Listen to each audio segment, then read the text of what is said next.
আসসালামু আলাইকুম। সবাইকে স্বাগত বাংলা টিভির প্রাইম নিউজে। সাথে আছে আমি নিয়ামতুল্লাহ সিরাজি।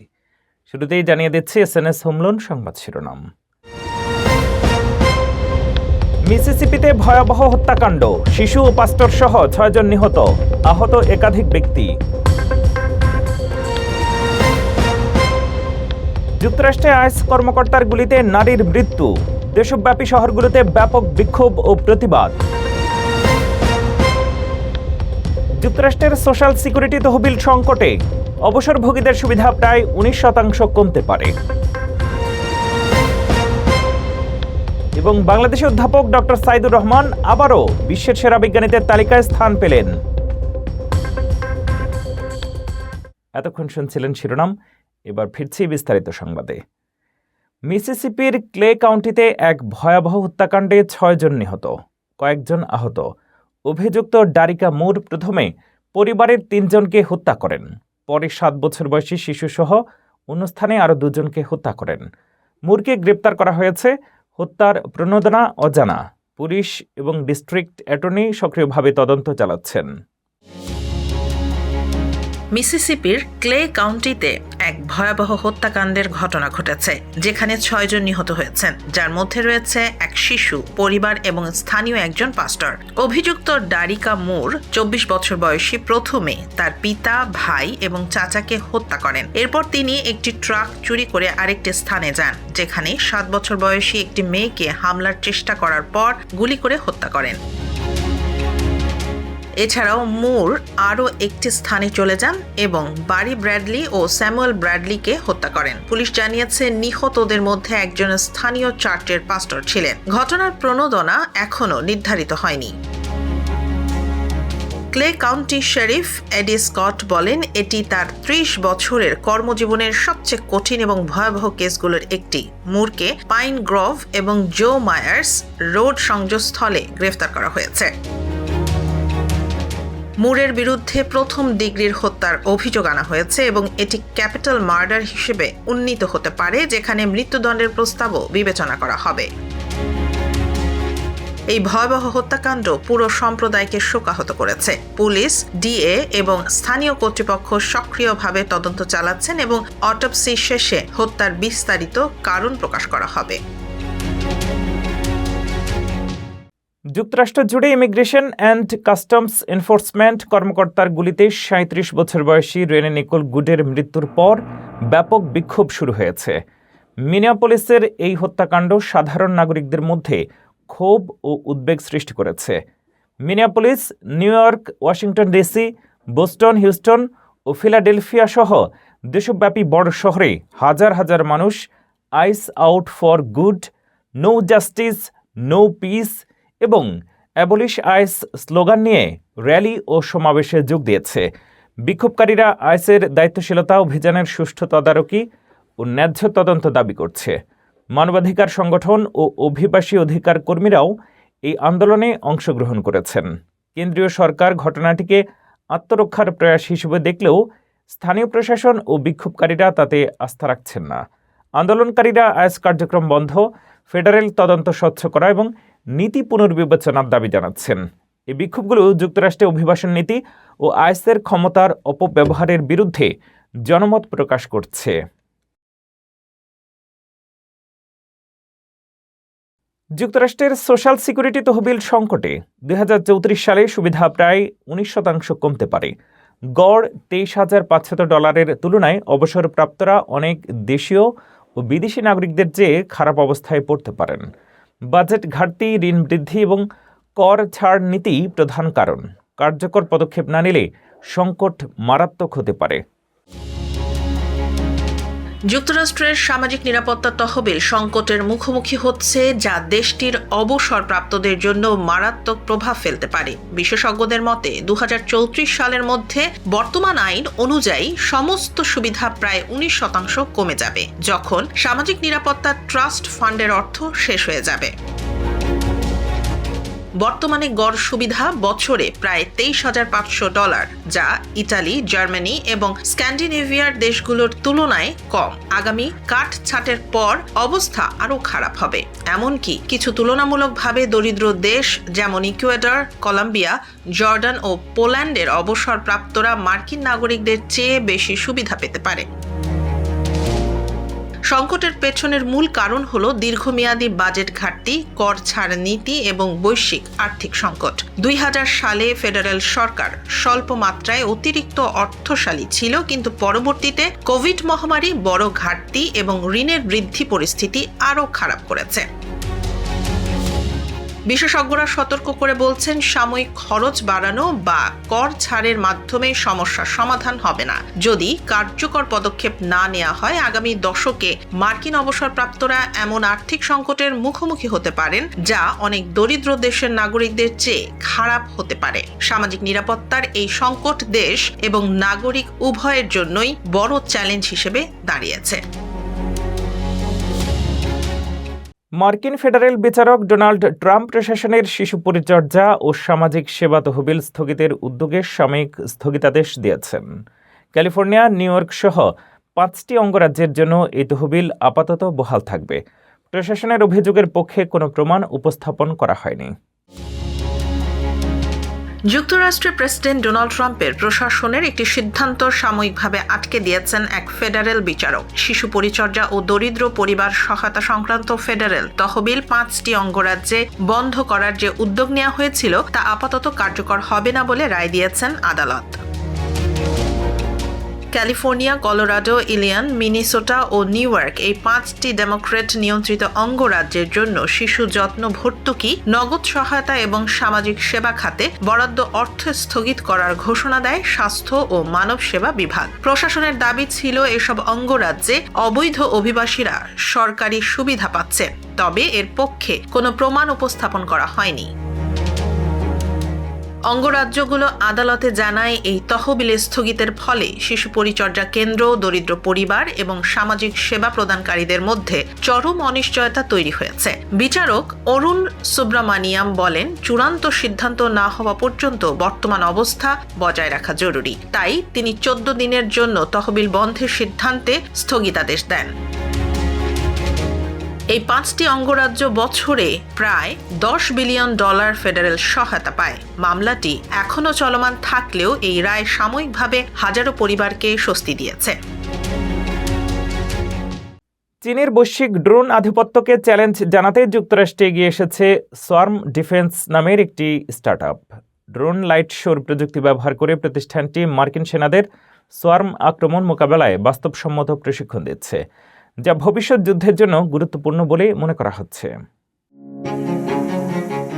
চীনের ড্রোন আধিপত্যকে চ্যালেঞ্জ জানাতে এবং ভবিষ্যৎ যুদ্ধের জন্য মার্কিন সেনাদের প্রস্তুত করতে এগিয়ে এসেছে একটি ছোট আমেরিকান ড্রোন কোম্পানি।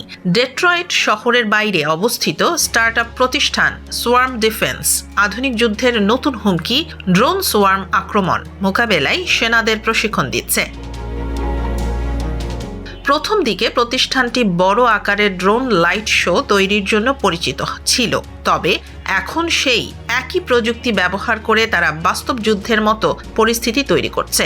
এই প্রযুক্তির মাধ্যমে একসঙ্গে হাজার হাজার ড্রোন উড়ানো যায়, যা সৈন্যদের জন্য সমন্বিত ড্রোন আক্রমণের বাস্তব অভিজ্ঞতা অনুকরণ করে।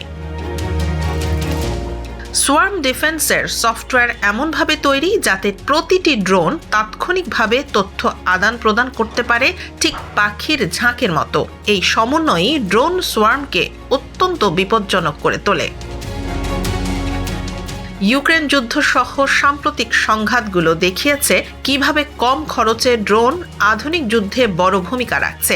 তবে এসব ড্রোনের বড় অংশই চীনে তৈরি, যা যুক্তরাষ্ট্রের জাতীয় নিরাপত্তা নিয়ে উদ্বেগ বাড়িয়েছে।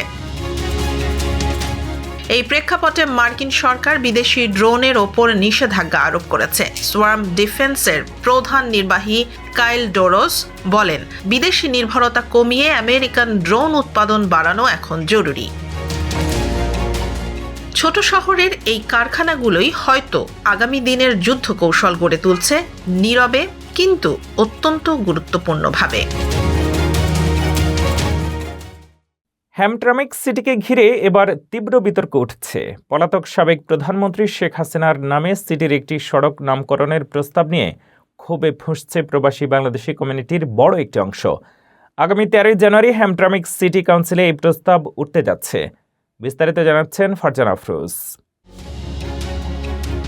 যুক্তরাষ্ট্রের মিশিগান অঙ্গরাজ্যের হ্যামট্রামিক সিটি কাউন্সিল কি এক ভয়াবহ বিতর্ক ও কলঙ্কের পথে হাঁটছে এমন প্রশ্ন এখন প্রবাসী বাংলাদেশি কমিউনিটিতে। মানবতা বিরোধী অপরাধে অভিযুক্ত এবং গণ অভ্যুত্থানের মুখে দেশ ছেড়ে পালিয়ে যাওয়া বাংলাদেশের সাবেক প্রধানমন্ত্রী পলাতক শেখ হাসিনার নামে হ্যামট্রামিক সিটির একটি সড়ক নামকরণের প্রস্তাব উঠতে যাচ্ছে আগামী 13 জানুয়ারি মঙ্গলবার। এই প্রস্তাবটি উত্থাপন করছেন সিটি কাউন্সিলম্যান আবু মুসা, যিনি একই সঙ্গে মিশিগান স্টেট আওয়ামী লীগের সাধারণ সম্পাদক। প্রস্তাব অনুযায়ী হ্যামট্রামিক সিটির ক্যানিফ কার্পেন্টার বিটুইন কনান্ট স্ট্রিটকে শেখ হাসিনার নামে নামকরণ করার কথা বলা হচ্ছে, অথচ এই কনান্ট স্ট্রিট 2005 সাল থেকেই বাংলাদেশ এভিনিউ নামে পরিচিত। তবে এই প্রস্তাব নিয়ে অস্বস্তি প্রকাশ করছেন স্থানীয় আওয়ামী লীগেরই একাধিক নেতাকর্মী। প্রকাশ্যে ক্যামেরার সামনে কথা বলতে না চাইলেও তারা বলছেন এটি দলের কোনো সম্মিলিত সিদ্ধান্ত নয়, বরং কাউন্সিলম্যান আবু মুসার ব্যক্তিগত রাজনৈতিক এজেন্ডা। এদিকে প্রস্তাবের খবর ছড়িয়ে পড়তেই আন্তর্জাতিক গণমাধ্যমে উঠে আসা শেখ হাসিনার দীর্ঘ প্রায় 15 বছরের শাসনামল, গুম, খুন এবং দেশত্যাগের ঘটনাগুলো নতুন করে আলোচনায় আসছে ভিনদেশিদের মধ্যেও। বাংলাদেশিদের পাশাপাশি ভিনদেশিরা সামাজিক যোগাযোগ মাধ্যমে তীব্র সমালোচনা করছেন। অনেকেই 13 জানুয়ারি সিটি কাউন্সিল সভার দিন এই প্রস্তাবের বিরুদ্ধে সরাসরি প্রতিবাদে জড়ো হওয়ার আহ্বান জানিয়েছেন। কনাট এভিনিউ নাম পরিবর্তন করে কার্পেন্টার টু ক্যানিফ পর্যন্ত বাংলাদেশের ঘৃণিত শাসক ডিকটেটর শেখ হাসিনাকে নামে করার জন্য আমি এর তীব্র নিন্দা জানাই। যেহেতু বাংলাদেশ এভিনিউ একটি সর্বজন গৃহীত, আমরা কেউ কোনো দলের নামে কোনো ব্যক্তির নামে আমরা দেইনি, আমরা দিয়েছি বাংলাদেশের নামে। দেশ আমাদের, জাতি আমাদের বাংলাদেশ এভিনিউ নাম বদল করে শেখ হাসিনা এভিনিউ করার জন্য যে রেজুলেশন নেওয়া হয়েছে, আমাদের কাউন্সিলম্যানরা নিয়েছেন, তার তীব্র নিন্দা জানাই এবং আমি কমিউনিটির সবাইকে ঐক্যবদ্ধভাবে আগামী 13 তারিখে সিটি কাউন্সিল মিটিংয়ে উপস্থিত থাকার জন্য আহ্বান জানাচ্ছি। এদিকে প্রস্তাব ঘিরে তৈরি হয়েছে বিভ্রান্তিও। শনিবার বিকেল থেকে মেয়র প্রোটেম কামরুল হাসানের প্রস্তাবনায় একটি রেজলিউশন কপি বিভিন্ন মাধ্যমে ছড়িয়ে পড়ে। তবে যাচাই বাছাই করে দেখা যায় সেখানে তার নাম ভুলক্রমে যুক্ত করা হয়েছে। আমি আনছি খালেদা জিয়া স্ট্রিটের এবং এটা মেজরিটি বোর্ডে অ্যাপ্রুভাল হইয়া সার্টিফাইড কপি আপনাদেরকে একটু আগে আমি দিলাম। শেখ হাসিনার নামে যে স্ট্রিটের একটা রেজুলেশন কে আনছে এটা আমি জানি না, বাট আমি এখন সিটি হলে কল করছি, ওটাতে কেন আমার নাম। মেয়র প্রোটেম কামরুল হাসান বিষয়টি অস্বীকার করে জানান তিনি এই প্রস্তাবের সঙ্গে কোনোভাবেই জড়িত নন এবং ইচ্ছাকৃতভাবে তাকে জড়ানোর চেষ্টা করা হয়েছে। সিটি হল আমারে বলছে স্পেসিফিকলি কে আনছে এটা, আমি আমার মুখে নাম বলবো না, ওইটা কারেক্টেড করে রেজুলেশনের কপিটা সিটি অলরেডি পাবলিশ করছে এবং ওইটা আপনাদের কাছে অলরেডি এসে গেছে। হয়তো সিটির ভুলও হতে পারে অথবা কেউ ইন্টেনশনালি আমার নামও দিতে পারে, আমি এটা বলবো না। আমি মনে করবো সিটি ভুল করছে, সিটি কারেক্ট করে এটা আবার দিয়ে দিছে। তো আপনারা অলরেডি জানেন এই রেজুলেশনটা আনছে। পরবর্তীতে হ্যামট্রামিক সিটির অফিসিয়াল ওয়েবসাইটে প্রকাশিত নথিতে স্পষ্টভাবে দেখা যায় বিতর্কিত এই প্রস্তাবটি আনুষ্ঠানিকভাবে উত্থাপন করেছেন কাউন্সিলম্যান আবু মুসা। এমন উত্তপ্ত পরিস্থিতিতে আগামী 13 জানুয়ারি হ্যামট্রামিক সিটি কাউন্সিলের সভায় কি সিদ্ধান্ত আসে সেদিকেই এখন তাকিয়ে আছে প্রবাসী কমিউনিটি সহ বিভিন্ন মহল। নিউ ইয়র্কের মেয়র জোহরান মামদানিকে ভারত সরকার ব্যাপক তিরস্কার করেছে। বিষয়টি উদ্রেক হয়েছে কারাবন্দী ভারতীয় অধিকার কর্মী উমর খালিদের কাছে লেখা তার চিঠি প্রকাশের পর। চিঠিতে মামদানির ব্যক্তিগত সমবেদনা এবং খালিদের প্রতি সহানুভূতি প্রকাশ পাওয়ায় ভারত সরকার ক্ষুব্ধ হয়েছে। ভারতের পররাষ্ট্র মন্ত্রণালয় বলেছে, জনপ্রতিনিধিদের উচিত অন্যান্য দেশের বিচার ব্যবস্থার স্বাধীনতার প্রতি সম্মান রাখা এবং নিজের দায়িত্বের প্রতি মনোযোগী থাকা। উমর খালিদকে 2020 সালে নয়াদিল্লি দাঙ্গায় জড়িত থাকার অভিযোগে বিনা বিচারে কারাগারে রাখা হয়েছে। সুপ্রিম কোর্ট তার জামিন আবেদন খারিজ করেছে। মার্কিন কংগ্রেসের 8 জন আইন প্রণেতাও খালিদের মুক্তি ও সুষ্ঠু বিচার নিশ্চিত করার জন্য ভারত সরকারের প্রতি আহ্বান জানিয়েছেন।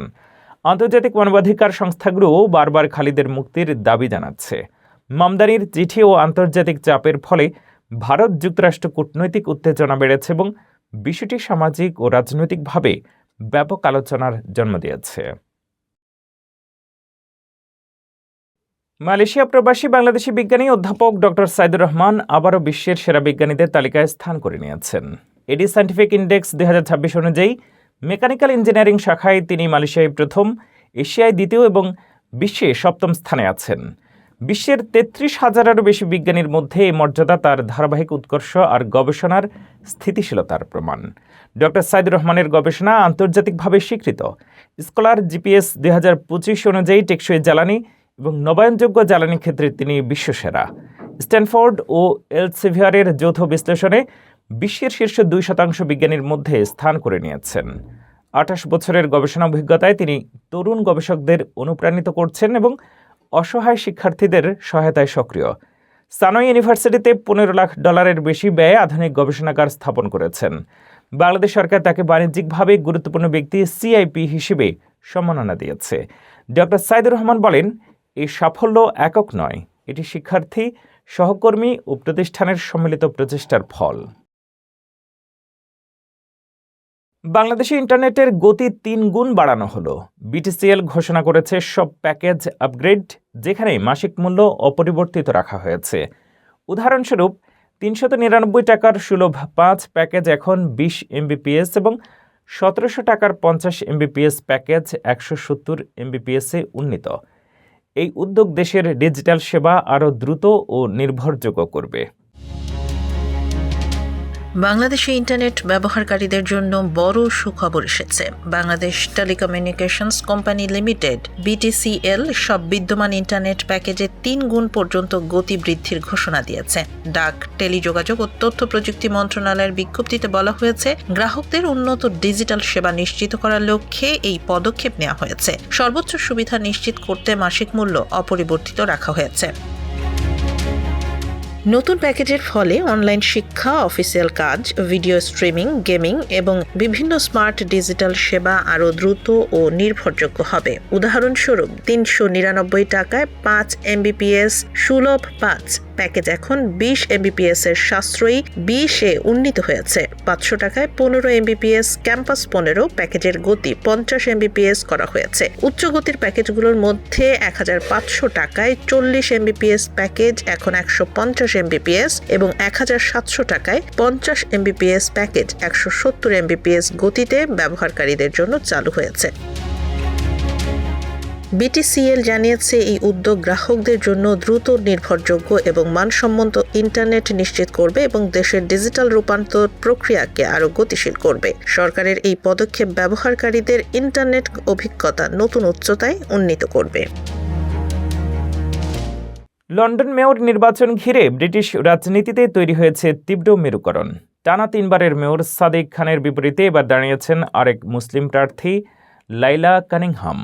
ডানপন্থী দল রিফর্ম ইউকের হয়ে প্রতিদ্বন্দ্বিতা করা লাইলাকে দলটিকে নেতা নাইজেল ফরাজ লন্ডনের তথাকথিত ইসলামায়ন ঠেকানোর প্রতীক হিসেবে তুলে ধরছেন, যা বিতর্ক আরও উস্কে দিয়েছে। মিশরীয় বংশোদ্ভূত লাইলা কানিংহাম একসময় ছিলেন রাষ্ট্রীয় প্রসিকিউটর। আইনশৃঙ্খলা নিয়ে ব্যক্তিগত অভিজ্ঞতা থেকেই রাজনীতিতে তার উত্থান। তিনি অনিয়ন্ত্রিত অভিবাসন, গ্রুমিং গ্যাং এবং মহানগর পুলিশের ব্যর্থতার কঠোর সমালোচনা করে শূন্য সহনশীলতা নীতির কথা বলছেন। সমালোচকদের মতে রিফর্ম ইউকে পরিকল্পিতভাবে মুসলিম কার্ড খেলছে। 2028 সালের নির্বাচন সামনে রেখে এই লড়াই লন্ডনের রাজনীতিতে ধর্ম পরিচয় ও নিরাপত্তা প্রশ্নে নতুন বিভাজন তৈরি করেছে, যার প্রভাব পড়তে পারে পুরো যুক্তরাজ্য জুড়ে। ইরানের আকাশপথে অচলাবস্থা আরও ঘনীভূত হচ্ছে। চলমান তীব্র সরকার বিরোধী বিক্ষোভ ও নিরাপত্তা উদ্বেগের কারণে বিশ্বের একাধিক শীর্ষ আন্তর্জাতিক বিমান সংস্থা ইরানে তাদের ফ্লাইট কার্যক্রম স্থগিত করেছে। Lufthansa, Fly Dubai, Turkish Airlines, Qatar Airways এবং অস্ট্রিয়ান এয়ারলাইন্স ইতিমধ্যে তেহরান সহ গুরুত্বপূর্ণ রুটে ফ্লাইট বাতিলের ঘোষণা দিয়েছে। দুবাই বিমানবন্দর সূত্র জানায়, শুধু ফ্লাই দুবাইয়েরই তেহরান, সিরাজ ও মাশহাদগামী অন্তত 17টি ফ্লাইট বাতিল হয়েছে। একই ধরনের সিদ্ধান্ত নিয়েছে এমিরেটস এবং ওমান এয়ার। তুরস্কের জাতীয় বিমান সংস্থা তুর্কিশ এয়ারলাইন্স এবং তাদের সহযোগী এজেটও তেহরান ও তাবরিজ রুটে ফ্লাইট স্থগিত রেখেছে। বিশ্লেষকদের মতে, গত 28শে ডিসেম্বর রিয়ালের তীব্র অবমূল্যায়নকে কেন্দ্র করে শুরু হওয়া বিক্ষোভ এখন সরকার পরিবর্তনের দাবিতে রূপ নিয়েছে। সহিংসতা, ধরপাকড় এবং যোগাযোগ সীমাবদ্ধতার কারণে আকাশপথের নিরাপত্তা নিয়ে উদ্বেগ বাড়ছে। যাত্রী নিরাপত্তাকে অগ্রাধিকার দিয়েই বিমান সংস্থাগুলো আপাতত ইরানের আকাশপথ এড়িয়ে চলার সিদ্ধান্ত নিচ্ছে। এছাড়া বাংলা টিভির প্রাইম নিউজে পরবর্তী প্রাইম নিউজ দেখার আমন্ত্রণ জানিয়ে শেষ করছি এখানেই। এতক্ষণ সাথে থাকার জন্য ধন্যবাদ।